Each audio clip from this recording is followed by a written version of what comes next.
The live stream has begun. Here we go. All right. Give people a bit of time to come in. Always takes a little while for YouTube to sometimes send out its notifications or not. That's good, gives you time to breathe. Breathing is nice. This, I'll tell you, since this COVID thing, I feel like I just don't get quite the same depth of breath that I used to get. But that will change because, the fitness freak is on it. I'm on it. Fitness, go. All right. Oh, look at that. I got 2 people already. There you go. Okay, so I guess we're opening it up. I can stop talking to myself.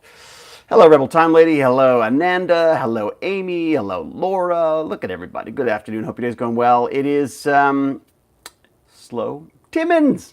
Zoe from Timmins. I've been to Timmins I've been to Timmins more times than I would have thought. Yes, good. A good day. Good day so far.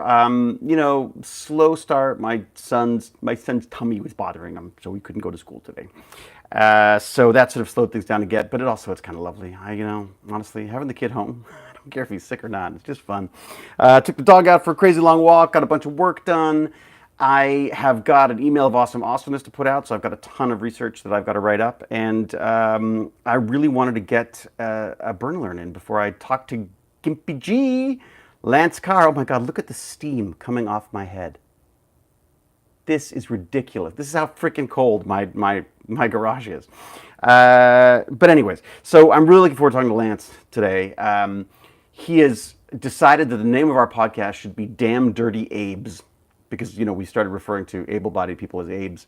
So I love the name of it. I think that's great. And the premise of the whole thing is really I want to get Gimpy G's, well, he does too, obviously. He wants to get his story out there. He's got so many crazy stories, about life and love and family and some relating to disability, some relating not to, I guess. But I guess it's all of it has a lot to do with that, I suppose. I just find it fascinating and incredibly amusing, and he's just fun to talk to. So I'm trying to do a weekly chat with him. And the last time we did this, before I had to take off, was we did it in a non-live session. So we did just a Zoom chat basically, and I recorded it. But I feel like we should try it live. Like I feel like, yes, we'll have to ignore the chat a bit more than we usually do, but I sort of feel like it'll add a certain vibrancy to it that I think it might be kind of fun to make it less documentary and more mockumentary, for want of a better word. I just think it might be a bit more fun. So I think we're going to try a live chat today. I don't know how I'm going to do it because, of course, my streaming computer's down, but I'm going to try, I think, to get my either my PC laptop working, or I've been playing with the audio settings on my Mac, so I may be able to get that working too. But I will have to play with that before I do that. If you like vintage Commodore computers, come to World of Commodore, Mississauga. I'm there. I'm done. Stephen Cameron. I'm writing it down right now. That sounds freaking awesome. I have been meaning to get myself a Commodore for ages. Commodore 64 was like my absolute, I don't know what it was about that computer. I loved that computer in an unnatural way. I loved that computer. I did bulletin boards. I added modems to it. I went from 600 baud modems to 1200 baud modems on that system, and I freaking loved it. It did music. It did games. It did programming. That was a beautiful, beautiful thing. So I am definitely going to go check that out. What was it called again? I got to scroll back up again. What was it called? It was called World of Commodore. There you go. World of Commodore. Do they need anyone to host it, or do they need me to World of Commodore. World of Commodore. I would absolutely love to do that. And I will definitely look into that. Maybe we can stream from it. Anyways, so yes, Commodore 64s. I love it. Thank you so much for that. Who was now? And then I should write down who told me about it so I can thank them too. Stephen. All right, Stephen Cameron. Very good. I'm going to write that down too. Cameron. And then hopefully I'll remember to actually transcribe this and get it to my book. But that's great. That sounds amazing. I absolutely love vintage computers. I have this firm belief that computers have become so disposable that they are going to become incredibly valuable in the future because everyone throws this stuff away. That's the very definition of collectibles, is things that no one else collected, right? I mean, no one sees the value in something. It's a junky little whatever. Well, so everyone throws it away, meaning that no one sees any value, which means that no one keeps them, and then the few that remain become very valuable. So, perfect example recently was like the $100,000 someone just spent on a menu for the Titanic. And, I mean, imagine how many of those went out. I mean, how many menus for different restaurants and such are out there that of course just get thrown away every day but in the same way computers, I mean, you can't get rid of a CRT screen, those big old tube screens, forget it. No one wants to take them, even the junkyard doesn't like them. So again, they will be worth money. They're a pain in the ass to store, but they're going to be worth money. I should put my money where my mouth is. I don't have any money, so I'll just go with my mouth. I would love to start collecting some of that old stuff. And set it up and it'd be just kind of fun to have people come and look at the stuff too, My original modded Xbox 200 gigs still works. I took an old overhead projector. The screen is 13-inch tube TV. I had 6 feet by 8 feet on the wall. Mario was like 2 feet high. Wow, that's pretty cool. Remember, December 2nd and 3rd. I should write that down too, shouldn't I? Good point. Write the date down. Yeah, well done. Date 2nd and 3rd. I'm writing it with my Rocket pen. Yes, one of my favorite pens is this giant. It's just got a nice chunky feel to it, and also when you don't want to use it, you put it down. It's a rocket. Right, it's the rare and the metals in the stuff too. Yeah, Corey Ryder. I looked into that as well because I was fascinated by that, and I thought it'd be really fun to just let's see what's involved in breaking this stuff down. Here's the problem. You know what's involved? Crazy, horrible chemicals. So I was like, yeah, maybe not a good thing to do with the kids. So I didn't do that. You could use that to shank people too. It's true. I could stab them with my rocket pen. It's a very good point. If you show up, that will make my day, Stephen. I'm telling you, unless something horrible comes up that I can't be there for, I'm going. That sounds amazing. Seriously, that's just my kind of a dream. Also, hey, you know what? The other thing is, I got to start doing some more YouTube videos. I got to start doing some. Other than this sweaty talks, steamy sweaty talks. Look at that. My God, I'm like something that fell out of the back end of a horse. I want to start doing some more content stuff because I used to love doing that, and it's weird not making films apparently they're back now. So the strike is over. Apparently we've got a tentative agreement for the next 3 years. Great, 3 years time we can start all over again. Of course by then AI will run everything, so it doesn't matter. And so there's some hope of work again now. Although I gotta say, I'm much more fascinated by the internet. If I had my way right now, I think if I had my way right now, I would like to be like, I think I'd like to be like James Hobson. I'd like to be like the hacksmith or Colin Furze or one of the, I'd like to be a YouTuber. I just think it's just a far more exciting world. You get to travel around all over the place. You get to do what you want, say what you want, and it's just kind of fun about it. But I mean, that said, I've started reading a script today. I got sent a script today out of the blue, which was really cool. And with a role that I was like, what? And then my wife's like, oh my God, yes. So I'm like reading it now, and I'm going like, oh, this could be all right. I see where she's going with this. This could be kind of cool. I think I mentioned it yesterday. It's playing an actual real life person, so it could be kind of interesting to see where you go with that. Have chat with Neil deGrasse Tyson. That'd be cool. Oh man, yeah, that guy's amazing. He's doing a lot of YouTube stuff now too, isn't he? I feel like he's got a YouTube channel or something. I want to help with my non-social professional network and public options. I promoted since 2006, so internet is not dumbing society, civilization down. What was that, Corey Ryder? What was it about? Sorry. Want to help with my non-social professional network and public options. I promoted since 2006, so internet is not dumbing. Yeah, I mean that's part of my issues with social media right now. I'm sort of staying off it more. I'm a complete hypocrite because what I am doing is putting stuff out there. I like to think what I'm putting out there is of some contribution to people.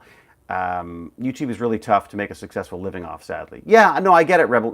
This is the weird thing is, I feel like I don't need to make a living doing YouTube or Twitch or any of that kind of stuff. But I would love to do something with YouTube and Twitch that could, augment some kind of a real world thing. Could I be doing science conventions around the world and have YouTube videos that sort of back that up and build the audience that then allows me to get paid to do that kind of stuff. I've been trying to implement more sort of science-related stuff into the convention appearances that I've done and are doing. I've got Prague coming up, which I'm really excited about because that's. I mean, I should be really excited about going to Prague, but because I'm such a giant nerd, I'm just really excited to meet Prusa and see his factory in operation. So he does the 3D printer. He's an amazing 3D printers. My favorite 3D printers are done by Prusa, and he's just one of my favorite human beings.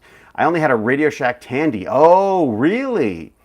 Okay. When I was you had a, what did they call them? They used to call them a TSR 80, Trash 80. Weren't they the Trash 80s?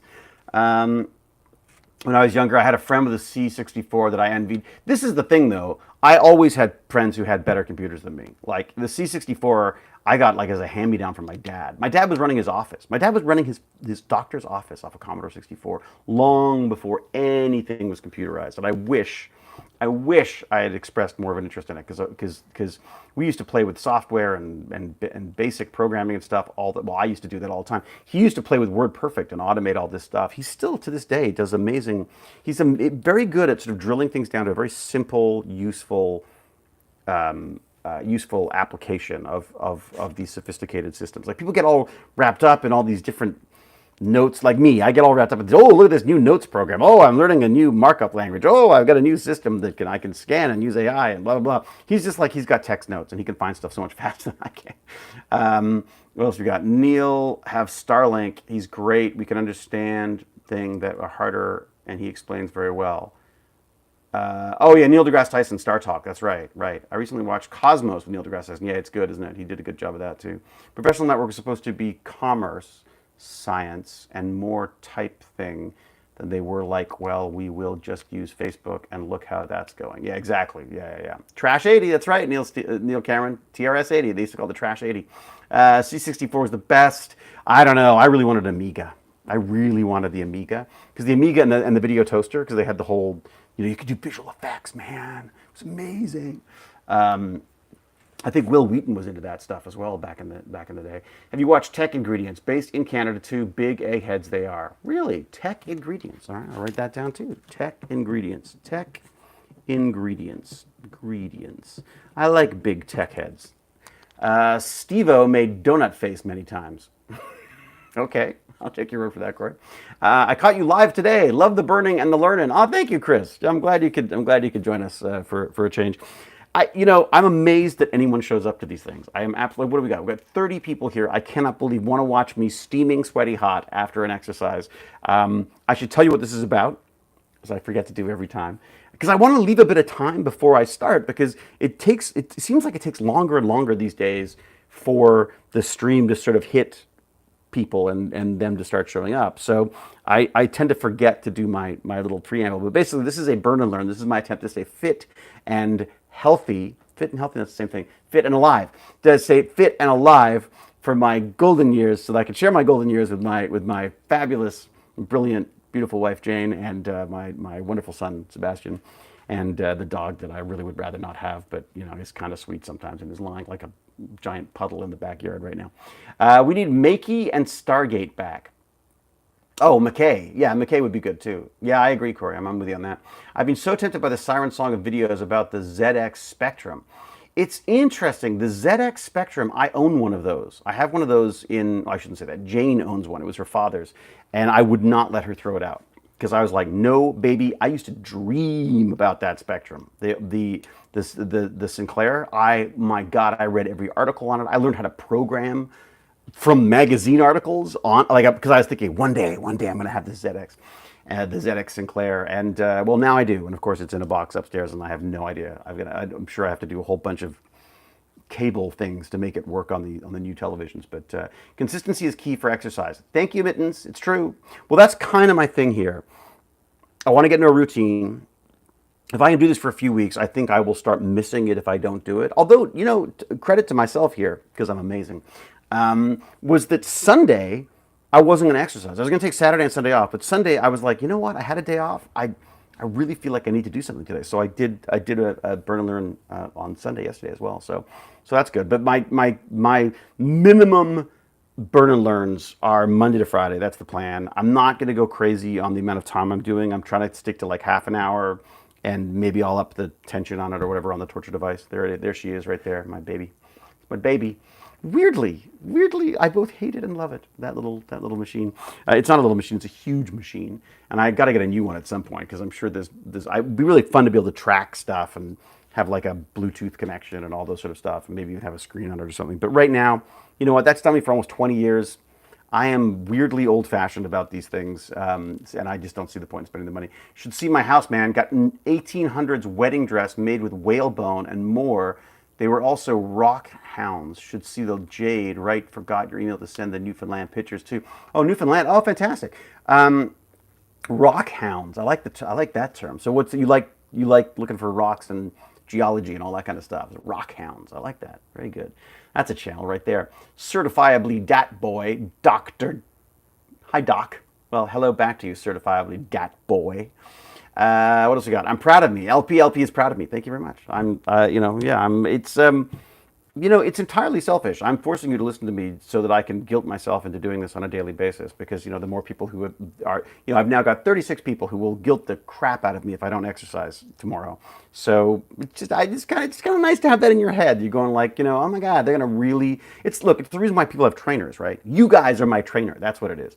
Having a trainer is just, the guy shows up every day or the woman shows up every day to make you exercise. That's what other people have done. I don't like that because I don't like people in my house. I'm too antisocial. So I like just talking to my phone instead. You guys can be my my trainer. The people that owned my house before me went through BC collecting crystals and all that stuff. Oh wow. Oh, that's cool. Came from Europe, World War II. Who's this? Now there's too many conversations going on now. I can't keep track. I see. Okay. All right. Got it. All right. We'll keep telling you how awesome you are and keep encouraging you. Perfect, Shelley Bell. That's exactly what I need. My ego needs to be much larger than it is already. Last day in Tenerife, David, and face back to Northeast England tomorrow. Oh, Sherry. Well, enjoy it. Try to hold those memories in your head. Yeah, that's or just figure out how you can live there. Try to figure out how to change your life so that you can go and live in Tenerife forever. Because God knows I spend my entire time trying to figure out why am I standing in a freezing cold garage in Toronto, freezing my follicles off, talking to you. David, writing a book is hard. Yeah, no kidding, Skylar. LOL, writing a sci-fi adventure fan fiction book as a hobby these days. Wow, well, you set yourself out some serious work. Skylar, the thing I've discovered with writing that I don't do, but all of my writer friends are very good at doing, is kind of like the burn and learn. It's like, look, just 15 minutes. Just write for 15 minutes a day. That's it. If you can get 15 minutes of writing a day done, you'd be amazed at how much you get done. Because you know what? You don't write for 15 minutes. You start. The very nature of sitting down and starting to do the work will force you to do the work. And then if you are having a lousy day, you write for 15 minutes and your job is done. So that was the best advice I ever got. I'm one of those irritating ADD kind of people who I feel like I just have to go away for 3 days. I don't go away anywhere, but I literally become an antisocial, unwashed mess for a number of days and then just try to my term would be to throw up a script and go that route. But again, it's not something I enjoy anymore. It's funny. I didn't mind the writing process as much as I did what happens to it afterwards. Like, it's just like you're writing and then then it's no longer yours for anything to do with. Whereas I feel like, again, much, much harder. I'm amazed you're writing a book, and that's congratulations on that. But the idea of being able to write a book is like a marvelous thing to me. Like the idea of being able to write something and have it entirely your own, like it's yours. Like no one tells you that you should change this or do that or that character should do this. Whereas film, when you're writing film and TV stuff, that's all they do is just give you notes about what they think you should do. You ride the wave of hypermania. That's it. I am the wave of hypermania. The first fabulous step, exactly. I agree about writing. I write 500 words a day. So much fun. Oh, great, Skylar. That's amazing. 500 words a day. That's how long does that take you? I got AI to write a story parody, Star Wars, Stargate, and Doctor Who, David Tennant reacting, being like, what the fuck, where am I? Okay. The AI stuff is interesting. I've used it for just sort of little experiments here and there, and I've got some friends who are looking into actually try to do something with it, from a writing standpoint. But I still think part of the process of writing is the process of writing. Like, I think it's like, yes, you can look at the answers to a question, but then you didn't solve the puzzle. I found this with the Tech Bandits the other day, where it was at the community center doing these escape room stuffs with the kids there, and really fun, by the way. Escape mail, mobile escapes they're called. They send out these escape mails. They're literally just an envelope you get with a bunch of clues and stuff, and you can scan things, they send you emails, and it's really fun. The kids were absolutely enthralled for like an hour and a half doing it, which is fantastic for me. Made me look like a hero. But I can't remember what the point was. What was I saying? There was some reason I was going on about that. Escape room learning, the kids. Oh, right. So they were trying to solve these puzzles, and they had access to all of the clues, and at the end there were answers that they could answer too. And so they would sort of joke about going to the answer, but for the most part, they realized. I mean, there's probably a couple who probably went to the answers, but for the most part, they were like, they got it. They were like, I don't really want to use any hints. And I was like, no, use hints. The whole point is the hints are there to be used. I mean, use them.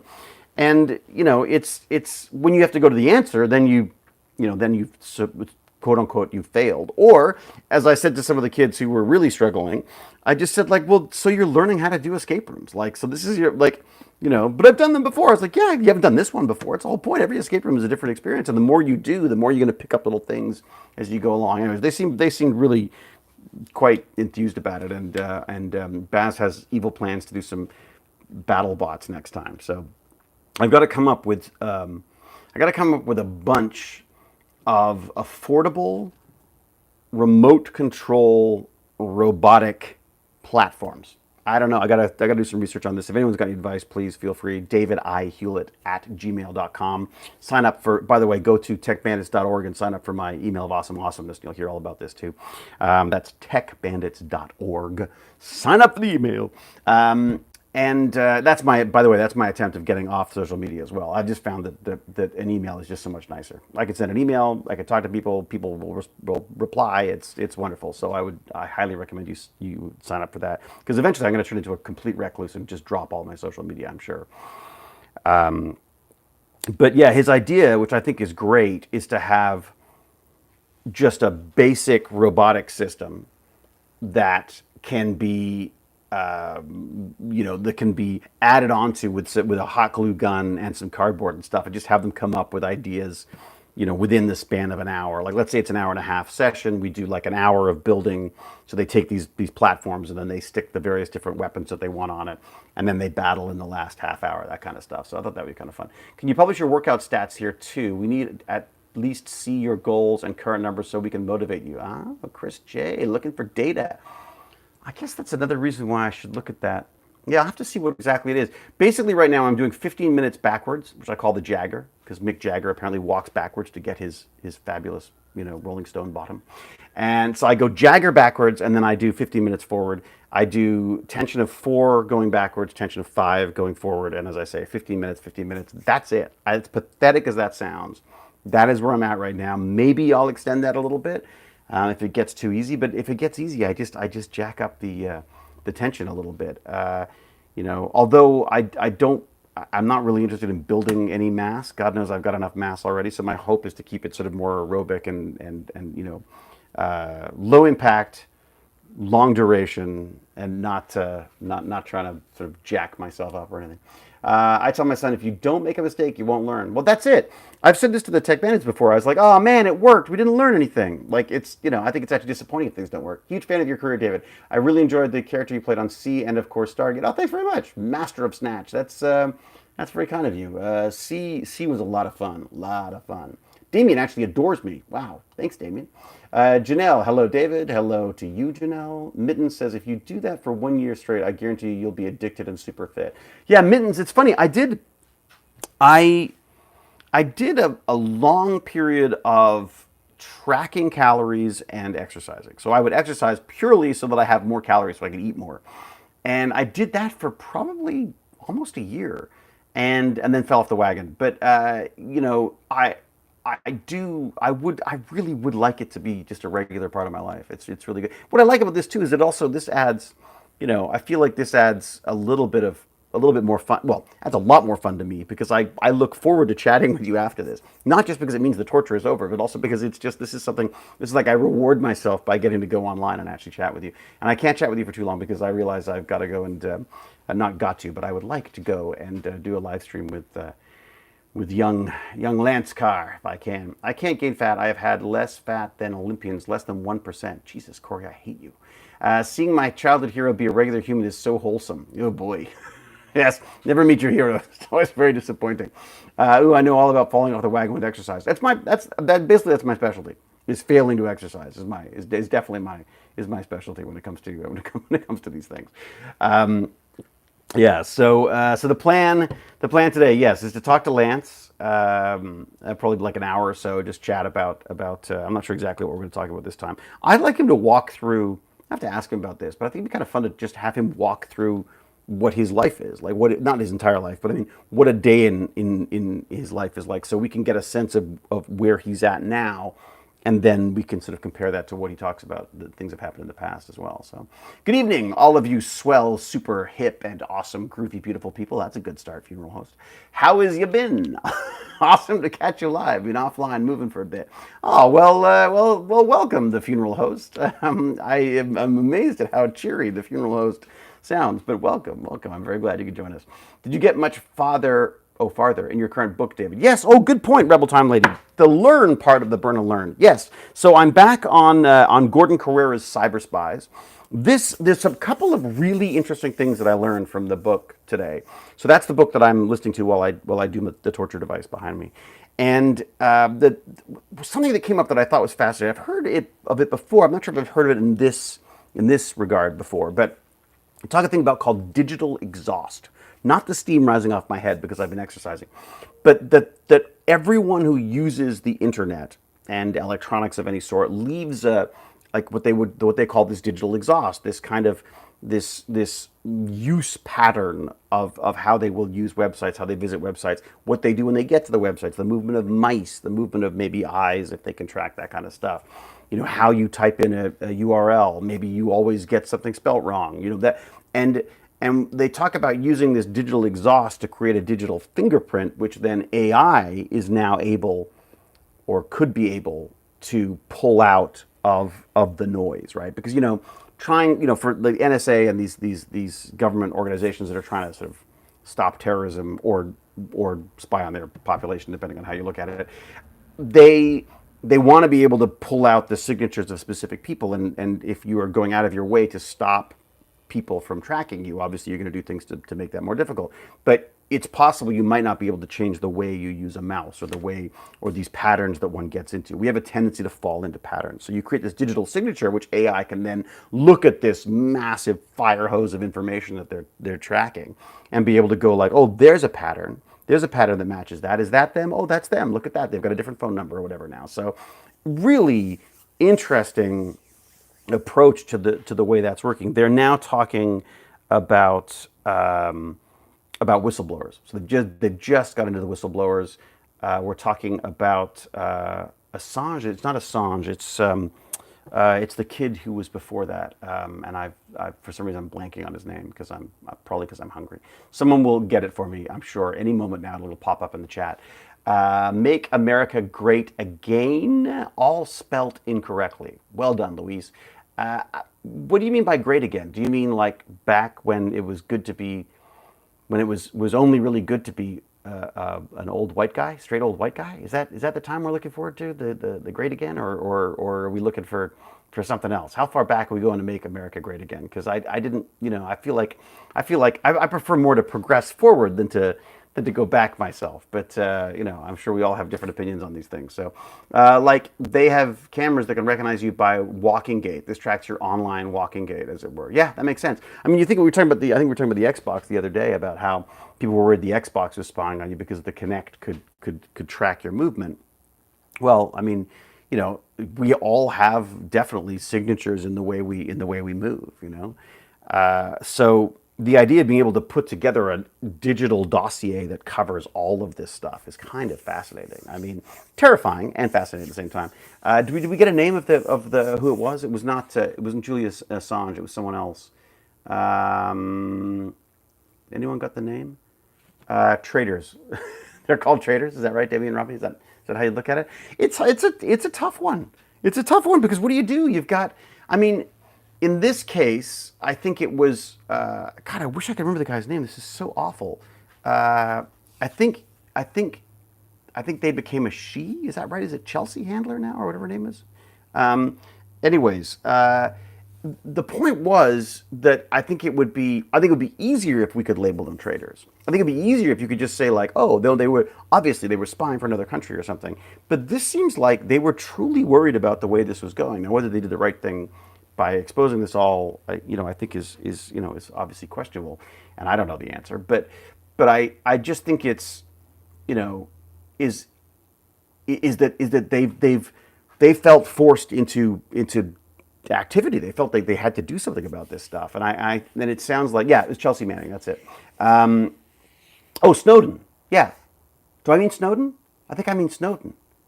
Who was the other guy not Snowden, Gary? I don't know. This is a problem. I'm so confused by the names. I'm always being so bad at names. I'd be terrible in intelligence because I can't remember. I can't remember where I've been, let alone who I'm supposed to be looking at. There was another guy not Snowden. I don't. I don't think. I can't remember. It may have been Snowden. Anyways, point being is a number of these people were exposing this stuff because they wanted to get it out there. Assange is a complicated guy because I feel like there's so much more going on there than just. I mean, there seems to be some truly antisocial aspects to his stuff. And again, I don't even know what's true anymore as well, right? Because I mean, if I was a government agency or a country that had these secrets exposed, really embarrassing secrets, then I would do anything I could to make people think he was a freak as well. So. Yes, Chelsea Manning is transgender, right? I don't remember if it was or not. Eli Manning became Chelsea. Yeah, I'll have to look it up. I'm sorry, folks. I should know this better. But I was sweating and dying on the torture device at the time while I was trying to listen. So, but anyways, it's this first wave of traitors, as some of our followers would say. But were they traitors or were they whistleblowers? I mean, I kind of like to know what's going on. I understand I don't want to put our people in harm's way, which I know is what happened with a lot of this stuff as well. But I also feel like if you've got a government that's literally lying to you, I mean, we need to bust that open, man. I want to know. I don't want to just be like I don't want to slowly have everyone's privacy and rights taken away without us even knowing it. I mean, I think to me that's the power of America. That's why I wanted to be an American. Is that it's that we govern the people. It's governed by the people. I mean, we are supposed to be making those decisions. So, anyways, who knows what's true anymore? I agree, Giovanna. I don't even know. That's it. I mean, there's so much misinformation. I think that's part of the danger of it, right? I mean, I talked about this in my email of awesomeness. I think it was last week, where what do you do? How do you have a democracy when we can't agree on the truth because of all of the misinformation that's out there? It's freaking insane. Mike Barra, Secret Space Program Lecture. Really? Okay, that's Project Mockingbird and more. Ooh, Corey's got some stuff. Hiya, folks. Hello, Evil Skippy YouTube. Welcome to you. They were both. Yeah, they could be both. I mean, that's it. That's the other thing is, I mean, I think we want to see things in very black and white terms, and we want to label someone as either evil or good. And the reality is that evil people do good things and good people do evil things. I mean, that's the frustrating reality of being a human, isn't it? Marco, Stargate Fusion. Salut, David. Salut, Marco. Good to see you. Thanks for coming. Stargate Fusion. What's that? That sounds fun. I missed the last stream. I hope everything went well with the kids on Friday. They did, Captain Catherine. It was amazing. It was absolutely amazing. Yeah, it was an hour and a half. They were hunched over their puzzles trying to solve stuff, and it was great. Bag of chips and ham came to help. My two tech bandit friends, one of them is my son, came and actually helped and walked around through, because they were a little older now, so they walked around the tables and and helped the kids out when they were running into trouble, or actually, as it turns out, in some cases, made things more difficult because they got it wrong too. No, they were great. They were actually fantastic. A French form for Stargate, Stargate Fusion. Oh, cool. Okay, cool. Bill, there you go. If you want French Stargate, that's the place to go by the sound of it. McKay, the pot calling the kettle black. What's that? What have I done now? What have I done now, Bittens?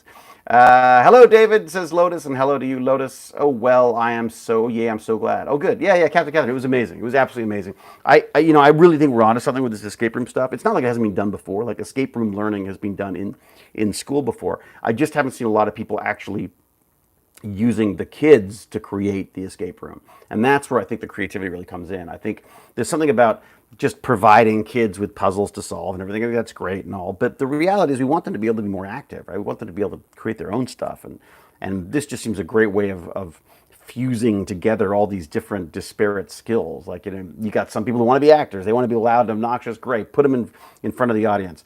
You got other people who just want to work tinkering away at their little Arduino lock systems and things. Great. Let them do that. You got physicists who want to work out, how various different, shelves and ball drops and stuff are going to work.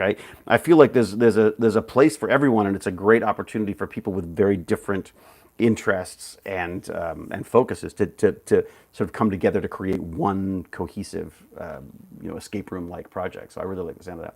I can't wait to hear about it as it evolves. You shall, Captain. Oh, you shall.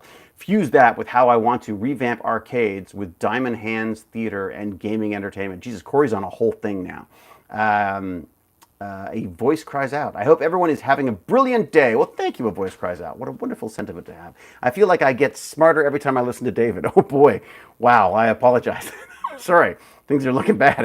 If I'm making you feel smarter. Well, maybe, I say that. I think maybe I'm here to make people feel smarter. Is that they realize that, he's that guy from Stargate. He doesn't know everything.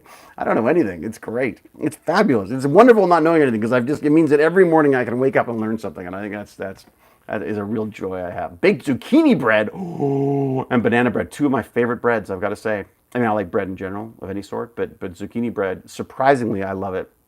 Banana bread, fantastic. My wife does the most. She takes old banana. So old banana gets frozen in the freezer. She then takes them out of the freezer and chops them up, throws them in her mix, and it's freaking delicious. And you're not wasting all those stupid black bananas because they go from, like green to black like in 15 minutes and you can't eat them. I have never baked them before and I'm excited to see how it turned out. And me too, I'm kind of hungry just thinking about it. I read a script, people. LOL. He read a script, people. LOL. Just kidding. I did read a script. It's a great way to save old bananas. It's very true. Banana bread is amazing. I'm glad that there's a general sentiment that banana bread is amazing. Let's face it. Any kind of pastry, cooking, bread stuff, I'm on board for that. All right. Looks like notifications didn't work. Oh boy. Captain Catherine's letting the tech bandits know that I'm live. These me who offered you the trophy in Paris manga. Oh, fantastic, Marco. Well, thank you very much. It was absolutely fabulous. I'll have to share a photo of it at some point. I've got it. I've actually. I'm shamefully. There's still a suitcase with stuff in it, which is kind of a little sad. I baked pickle bread once. Oof, pickle bread. Okay, Helen C., I think it may have lost me on that. That may be a bread I can't do. Olive bread, delicious. Another great one. All right, I hate to do this, but I think I'm gonna have to motor. I gotta go shower up and warm up and eat something so that I can go and converse with the fabulous Lance Carr, Mr. Gimpy G. So, but it's okay. We'll do this again tomorrow. Hopefully earlier, if I can sort my life out a little better. I will be trying to do my burn and learn a little earlier tomorrow, so we'll do that. Everyone, thank you very much. What's it? I work at White Spot. White Spot, the burger place. I still love White Spot Burger. I've cooked racks of ribs for CEO. Say what? Jim Patterson. What? I missed all of that. Anyways, White Spot. Thumbs up from me. We used to eat there all the time. Actually, we used to live in Point Roberts, and there was a White Spot in Tawasin, just outside. You'd have to cross the border to go to it, but that's where we used to go and get our burgers and stuff. It's good stuff. All right, everybody. Well, we should let you know about the World of Commodore. Thanks to Stephen, was letting us know that the second and third in Mississauga, there's a thing called World of Commodore, which I'm now rather excited to attend because it's the world of the Commodore 64 computers, which of course was something I loved. I guess it's not just Commodore 64, right? Will they do the PET and everything else as well? I guess I wonder if they'll go how far they'll go with it. I'm curious to see. Anyways, the idea of like a room full of old computers is very exciting to me. All right. As Giovanna has already said to me, I will say be safe, be kind, be brilliant, and until we geek again, cheerio and huzzah! And please go check out techbandits.org and sign up for the email of awesome awesomeness. That would be amazing. Then you'll get emails in your inbox from me, and we will discuss all the nerdy, geeky stuff that's out there. Fabulous science and tech stuff that sort of caught my eye for the week, which I got to go and write right now. So yeah, and I'll see you live in a second. I'm probably going to go, as I say, I'm going to go have some lunch, and then I'm going to go chat to Lance, and we'll probably do that on Twitch, I guess. I don't know. We'll see. Whatever I can get working, if I can get it working. I'm dreading that already. All right. Cheerio. Bye.